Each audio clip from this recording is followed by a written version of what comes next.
Saudara, rombongan pengemis diantar dan dijemput menggunakan mobil terekam kamera warga Madiun, Jawa Timur. Mereka bahkan terekam mengemis secara berkelompok.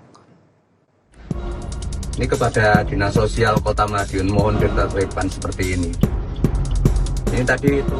Dalam video rekaman pengendara mobil ini menerangkan bahwa rombongan pengemis ini baru saja turun dari sebuah mobil. Tak hanya 1-2 orang, namun ada lebih dari 5 orang pengemis diturunkan. Ini tidak tahu datangnya dari mana. Banyak tadi, ini rombongan kedua tadi. Video yang berdurasi 34 detik ini memperlihatkan rombongan pengemis meminta uang kepada siapa saja yang ditemui, termasuk pedagang kaki lima. Diduga, para pengemis ini telah terorganisir.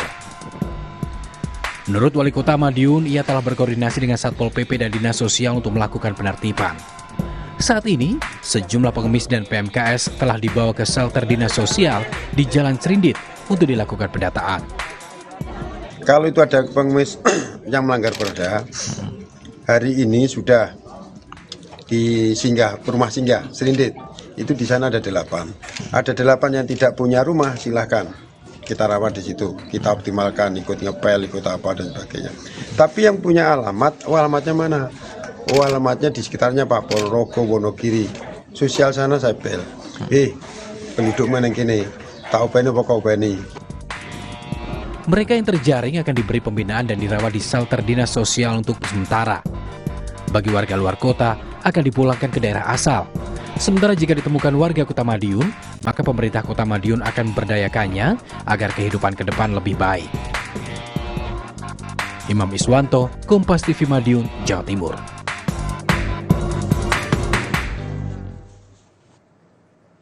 Saudara, pemilu akan kita laksanakan pada 14 Februari 2024. Pastikan untuk tetap mengikuti perkembangan terkini melalui Kompas TV independen terpercaya. Demikian Indonesia Update hari ini. Saya Jihan Novita, mewakili kru yang bertugas pamit undur diri.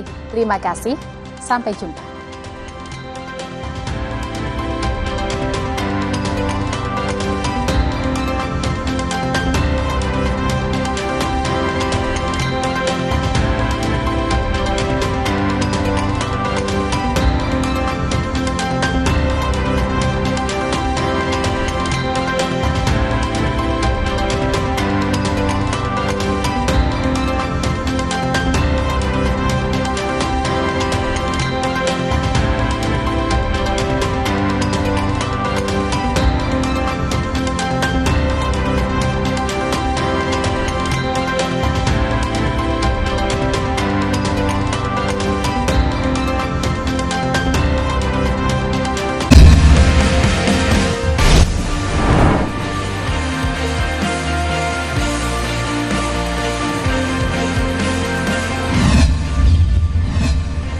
Kompas TV, Rumah Pemilu. Kompas TV, televisi berita independen terpercaya, senantiasa menghadirkan tayangan unggulan terbaik. Kompas TV, independen, terpercaya.